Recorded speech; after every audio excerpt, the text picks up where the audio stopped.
Guys, আপনাদের সাথে আজকে দেখাবো আমি একটা শুটকি তরকারি রান্না করব। এটা হচ্ছে আমাদের সিলেটি একটা শুটকি রান্না করা।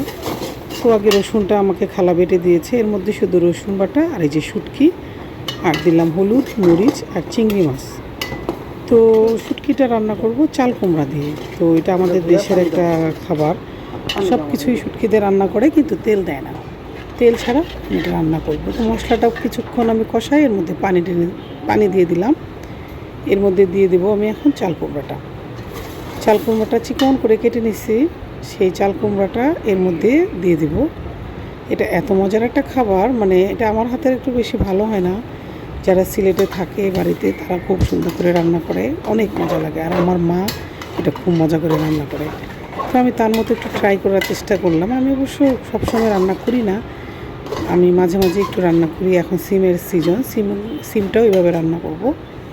তো আমি চাল কুমড়া দিয়ে দিলাম। আর পাশের চুলায় আমি একটু লাউ শাক দিয়ে শিং মাছ রান্না করেছি। এটা আমার খুব একটা ফেভারিট খাবার।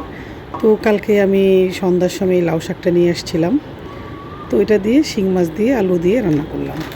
আর করেছি বাচ্চাদের জন্য রুই মাছ ভাজা, পটল ভাজা। আর এটা হচ্ছে লাউ পাতা ভর্তা। অবশ্যই আপনারাও খান। লাউ পাতার সাথে আমি একটু পটলের ছিলকা দিয়েছি, একটু চিংড়ি মাছ দিয়েছি, রসুন, পেঁয়াজ, কাঁচামরিচ দিয়ে এটা পাটায় বাটার পরে আমি এটা ভর্তা করব এবং কালিজিরা দিয়ে আবার একটু ভেজে নিব। এটাও একটা ধরনের মজার ভর্তা। তো এদিক দিয়ে আমার কিন্তু চাল কুমড়াটা হয়ে আসছে। তো আমি এর মধ্যে একটু ধনেপাতা দিলাম। আমার চাল কুমড়া রান্নাটা হয়ে গেছে। আমি আজকে এটা দিয়েই ভাত খাবো, কারণ আমার মা যখন রান্না করে অনেক মজা লাগে।